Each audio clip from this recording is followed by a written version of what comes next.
Hello, I'm Daryl Willis with Benbrook Basketball Association's Basketball Tips. Today we're doing tip number 5, free throw shooting. But first things first, we need to change it to something more basketball appropriate. So let's get to it. All right, now that we've changed it to our basketball gear, I can teach you how to be a dead eye from the free throw line. Step 1 to becoming a great free throw shooter is to get a good base. So you'll want to place your feet about shoulder width apart. I personally like to shoot with my feet parallel to each other, but many right-handed shooters will place their feet with their right foot forward and their left foot back, and many left-handed shooters will shoot with their feet in the opposite arrangement.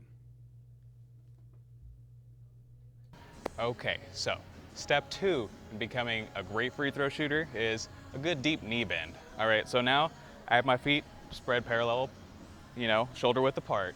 Now, when I want to shoot, I want to bend down. Got to get a good deep knee bend because usually when you're shooting free throws, you're tired. This helps you get the ball to the rim. So you're going to good deep knee bend, and when you release the ball, you'll come up on your toes. So, like so. And again. A quick tip to help you place your feet at the free throw line is the nail hole, which is directly in the center of each line. It can be found on any regulation indoor basketball court.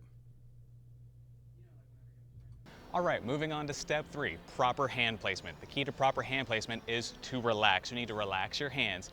You want to have the ball rest. You don't want to be gripping it. Now, I'm going to show you, I'm right-handed, so the ball's going to be resting in my hands like so. Now, if I was going to be tense, I'd be almost gripping it, like palming it. See, my thumb would be out like this, but I'm just going to relax. And now I'm going to bring out my left hand. My left hand is my guide hand. It doesn't actually push the ball to the rim.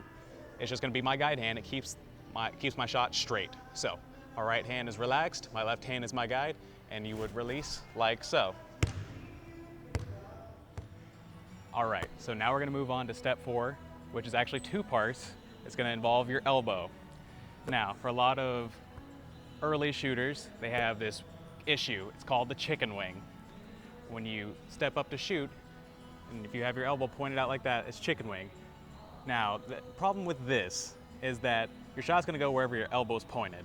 So if my elbow's pointed that direction, the ball's gonna go this way. So what you wanna do is tuck in your elbow. So from out here to right here. Tuck in your elbow, now your elbow's straight. So if you're lining up for a free throw and you shoot straight, it's gonna be straight. Part 2 is gonna be the 90-degree angle. When you shoot like so. You're gonna have it at 90 degrees. It can be 88 or 89, it doesn't really matter. Long as you get somewhere in that vicinity, like so. You're gonna move right here to the actual free throw line.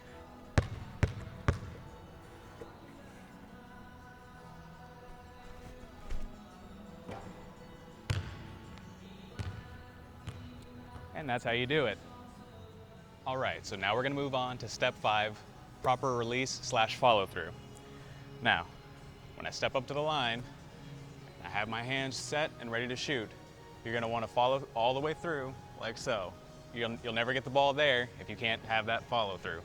And also, the way I like to remember it is, it's reaching into the cookie jar.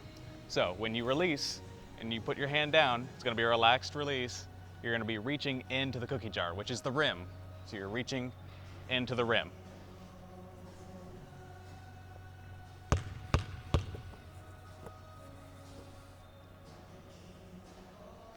Here's a view from behind of what your follow-through should look like. All right, step 6, and my last step to becoming a great free throw shooter is you have to have a routine when you step up to the line. All great free throw shooters do. My personal routine is 3 dribbles and 2 spins, and then I start shooting. So it's 1, 2, 3, 1, 2, and then I shoot. Here's a demonstration of all the steps at work as I line up to practice my free throws. A strong base, a good knee bend, proper hand placement, a tucked elbow, and a routine. As you can see, practice makes perfect.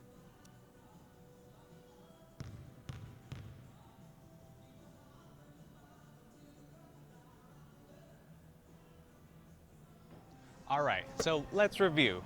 We have 6 steps. Step 1 is to get a good base.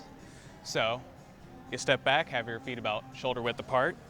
So, and then step 2 is a good deep knee bend. So, and when you come up from that knee bend, come up on your toes. Step 3 is your proper hand placement. You have to relax your hands. Right hand relaxed, left hand as your guide hand. Step 4 is your elbow. Make sure it's tucked in and at 90 degrees, like so. Step 5 is your follow through / release. And then step 6 is to have a routine.